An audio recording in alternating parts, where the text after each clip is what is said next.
নমস্কার বন্ধুরা, ঘরোয়া রান্না উইথ ব্লগে সবাইকে স্বাগত জানাই। এখানে দেখুন 2 ঘন্টা আগে 1 বাটি চাল ভিজিয়ে রেখেছিলাম। এটা এবারে ছেঁকে নেব। এই পর্যায়ে দেখুন একটা মিক্সির জার নিয়ে নিয়েছি। মিক্সির জারের মধ্যে চাল দিয়ে দিচ্ছি। সুজি দিয়ে দেব এখানে 2 চামচ, আর তার সাথে এখানে দিয়ে দিচ্ছি টক দই 2 চামচ, আর তার সাথে একটা আলু সেদ্ধ করে রেখেছিলাম সেটা এখানে দিয়ে দিলাম, আর 1 চামচ মতো জল দিয়ে এটা খুব সুন্দরভাবে ব্লেন্ড করে নিয়েছি। দিয়ে একটা পাত্রের মধ্যে নিয়ে নিয়েছি, ভালো করে মিশিয়ে নিচ্ছি। দিয়ে এটা 5 মিনিটের জন্য ঢাকা দিয়ে রাখবো। ততক্ষণে অপর দিকে একটা মিক্সির জারের মধ্যে 1 চা চামচ গোটা মৌরি, গোটা শুকনো লঙ্কা, গোলমরিচ আর 1 ইঞ্চি আদা দিয়ে এগুলো জল না দিয়ে বেটে নিয়েছি। ওটাকে সাইডে রেখে দেবো। আর অপর দিকে ফ্রাই প্যান গরম করে তাতে 1 চামচ মতো সাদা তেল দিয়ে দেওয়ার পর 1 চা চামচ করে কালো সর্ষে, গোটা জিরা দিয়ে দেওয়ার পর কিছুক্ষণ ভেজে নেব। এরপর বেটে রাখা মশলার মিশ্রণ দিয়ে দিলাম। দিয়ে দেওয়ার পর এটাও মিডিয়াম ফ্লেমে 2 মিনিট মতো নাড়াচাড়া করে নেব। এরপর এর মধ্যে 2টো আলু সেদ্ধ করে রেখেছিলাম সেটাই এখানে দিয়ে দিচ্ছি, আর তার সাথে স্বাদ অনুযায়ী লবণ দিয়ে ভালো করে নাড়াচাড়া করে নেব। নতুন স্বাদের আজকের এই নাস্তা রেসিপিটি আপনাদের কাছে ভালো লাগলে অবশ্যই একটা লাইক দিয়ে কমেন্টে জানাবেন। ভালো করে মিশিয়ে নেওয়ার পর এর মধ্যে কিছুটা ধনেপাতা কুচি দিয়ে দিচ্ছি, আর তার সাথে আমচুর পাউডার দিয়ে দিলাম। দিয়ে দেওয়ার পর ভালো করে আবারও নাড়াচাড়া করে নেব।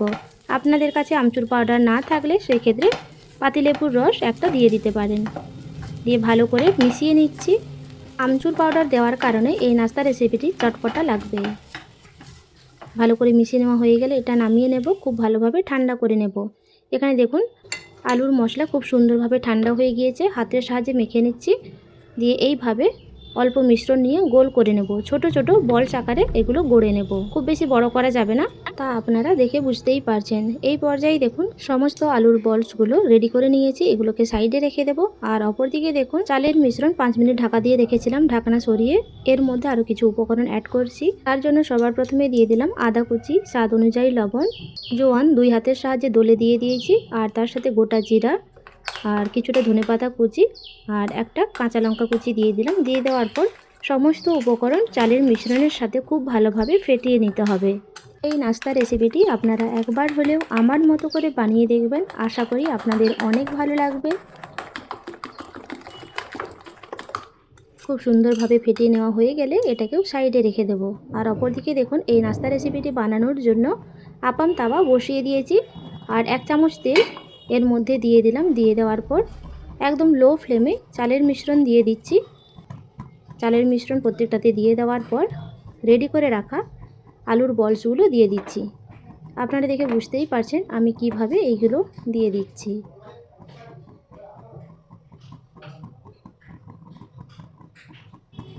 প্রত্যেকটাতে আলুর বলসগুলো দিয়ে দেওয়ার পর আবারও ওপর থেকে চালের মিশ্রণ দিয়ে দেব। এতে করে আলুর খুব সুন্দরভাবে ঢাকা পড়ে যাবে।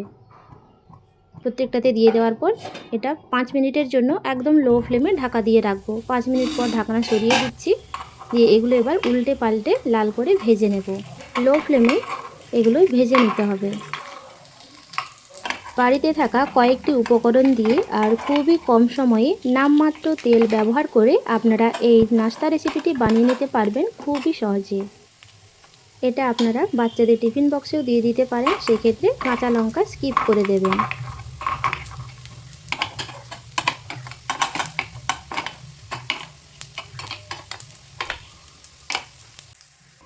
এই পর্যায়ে দেখুন এগুলো ভাজা হয়ে গেলে এগুলো এবার এক এক করে তুলে নেব।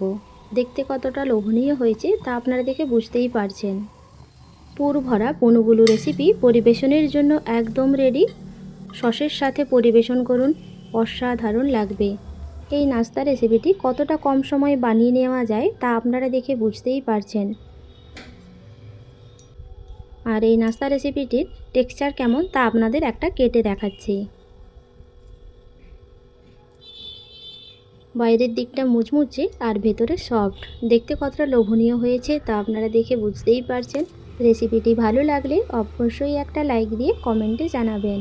আজ তাহলে এই পর্যন্ত, দেখা হবে নতুন একটা রেসিপি নিয়ে। সবাই ভালো থাকবেন, সুস্থ থাকবেন।